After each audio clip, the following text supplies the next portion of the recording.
உச்ச நீதிமன்றத்தை விமர்சிச்சு பேசியிருக்காரு துணை ஜனாதிபதி ஜெகதீப் தங்கர். வந்துட்டாரா அவரு? இந்த மாநிலங்களவை அந்த பயிற்சி பட்டறை வந்து நடந்தது.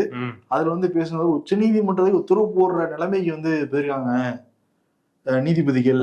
நாடாளுமன்றத்துக்கு மேல ஒரு சூப்பர் நாடாளுமன்றத்தை நடத்த பாக்குறாங்களா ஒரு கேள்வி எழுப்பியிருக்காங்க. அரசியலமைப்பு சட்டத்தின்படி 142வது அந்த பிரிவின்படி உச்ச நீதிமன்றத்துக்கு முழுமையா அதிகாரம் கொடுக்குறாங்க. ஆனா அணு ஏவுகணை முறை அதை வந்து பயன்படுத்தக்கூடாதுங்கிறதையும் குறிப்பிட்டிருக்காரு. அவங்களும் அதிகாரம் இருக்குல்ல பயன்படுத்தினால.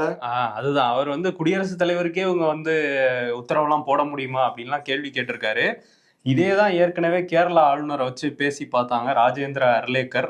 அது யாரும் பெருசா கண்டுக்கலன்னு பாஜக இவரை வச்சே பேசிட்டாங்க அப்படிங்கிறது நேஷனல் அளவுல பேசப்படுற ஒரு விஷயம்.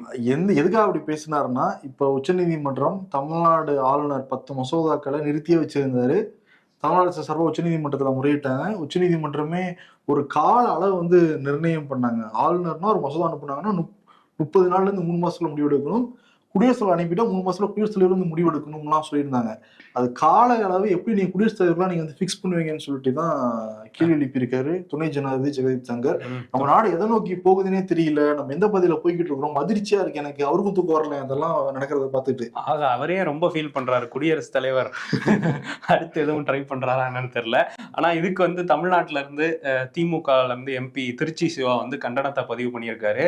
ஏன்னா நம்ம அரசியலமைப்பு வந்து ஒவ்வொரு துறைகளுக்குமே அதிகாரத்தை பிரிச்சு கொடுத்துருக்கு. குறிப்பா சொல்லணும்னா நிர்வாகம், அப்புறம் சட்டமன்றம், நாடாளுமன்றம், அதுக்கப்புறம் நீதித்துறை, இதுக்கு 3க்குமே அதுக்கான அதிகாரங்களை பிரிச்சு கொடுத்துருக்கு. அதை தாண்டி வந்து நம்ம அரசியலமைப்புக்கு மேலானவர்கள் இங்க யாருமே கிடையாது அப்படிங்கிறதையும் நினைவுபடுத்தியிருக்காரு.